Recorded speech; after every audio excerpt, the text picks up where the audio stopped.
Guys, spicy one this morning. Building costs murdering our property prices. Are they? How are they? Stay tuned. We're going to talk about it this morning.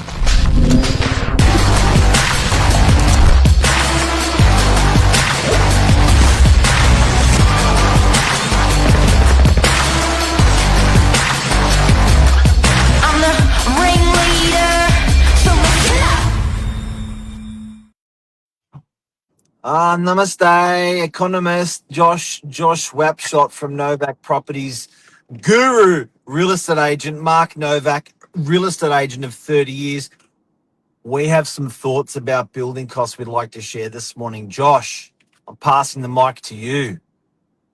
Thank you. Good morning, everyone. Yes, I think this is a very relevant topic in relation to build costs.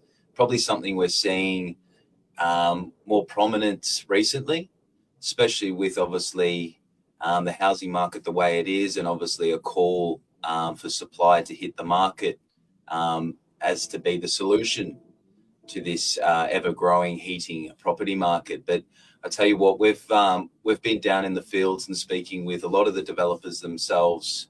We've got a couple of sites across the Northern Beaches, and having that discussion with them, we're getting some really good info. And we thought that we would share this today with everyone because it's probably something that I then switch over to a residential open home, and I'll speak about these things with incoming inspectors, buyers, and they go to me, wow, Josh, I never really actually thought about real estate property in that way, and why, trying to get an understanding of why prices rise as fast as they do.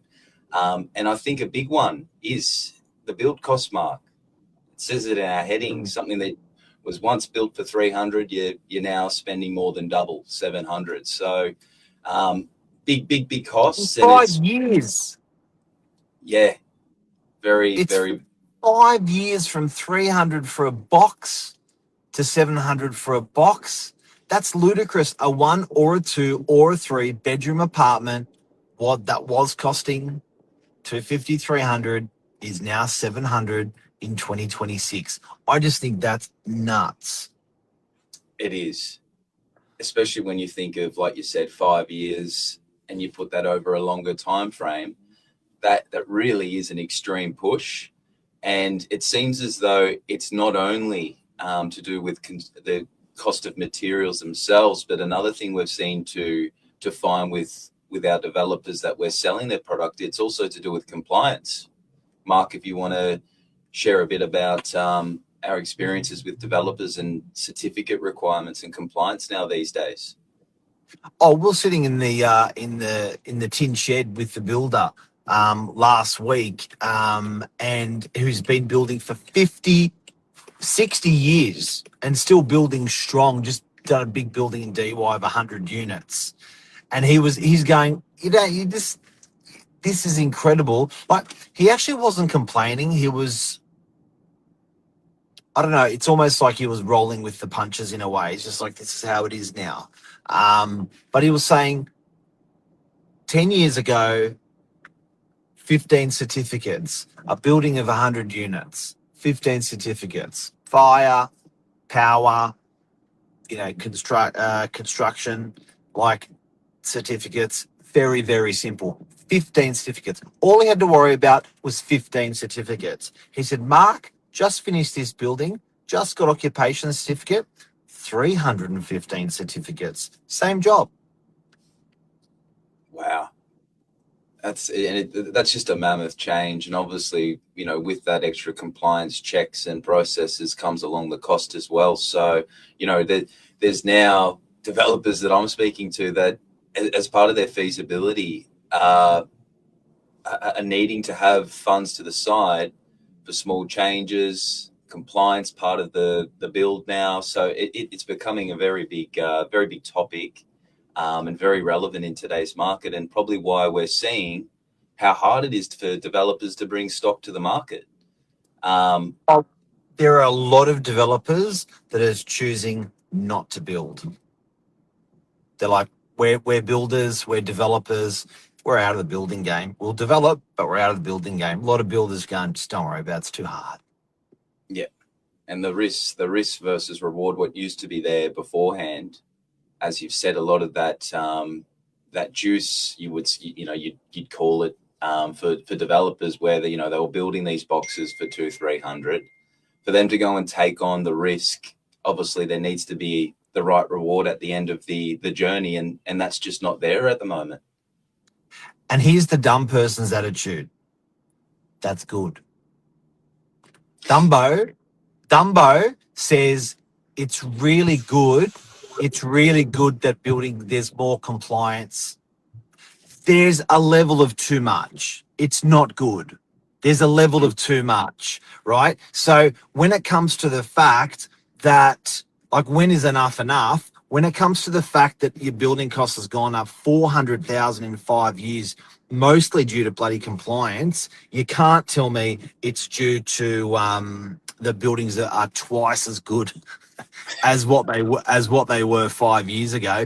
You can't bullshit to me and tell me raw materials are nothing. Like, what can possibly change to be double? A compliance. You ask these guys, it's compliance. Now, let me put this to a road, right?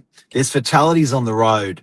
If you want to make fatalities on the road zero, change 60 kilometers an hour down to 20 kilometers an hour as the maximum speed you can travel, and you fix the problem. Compliance. Make everyone really compliant. They can't go more than 20. There's no fatalities on the road. There's got to be, I know it's an awful example to give, but there's got to be efficiency in that as well, versus survival. I just can't get around to 20 k's now. It's just inefficient, right? I can't do it. And there is that argument with building now. Unfortunately, with compliance, when you introduce it, you cannot repeal it because your head's on the chopping block if you're the one that repealed it. So all this stuff that's in, it's not going to be undone, because who's going to put their head on the chopping board for that when something goes? No one. So we've got to get used to it. But what I'm worried about, Josh, is if 700 build costs for a 1 or 2 bedroom in 5 years doubles again. And I mean, that's somewhat like we were saying, the silver lining in this is that, well, great, if you are a property owner, we now are starting to see construction create a floor price for property, because you can't simply go and recreate or replace that property now with what it would cost you. And I think it's extremely, you've hit the nail on the head in regards to efficiency versus compliance and finding that middle ground. And I think that is one of the, if not the most important factor at the moment. But then you've also got the pressures of, a really tight trade labor force. So, you are going to pay more for your labor over the last 5 years, and probably is still that aspect of materials have gone up as well. So they've really been hit from all sides and corners. And these guys are the ones that create the supply for the market, and creating that supply is what brings up more opportunity and tends to the demand in the market, so that people aren't running over the top of each other when it comes to that small amount of property that's currently available. Absolutely. And now, Josh, you reckon there's a silver lining in this? You reckon this is underpinning stuff? Tell us.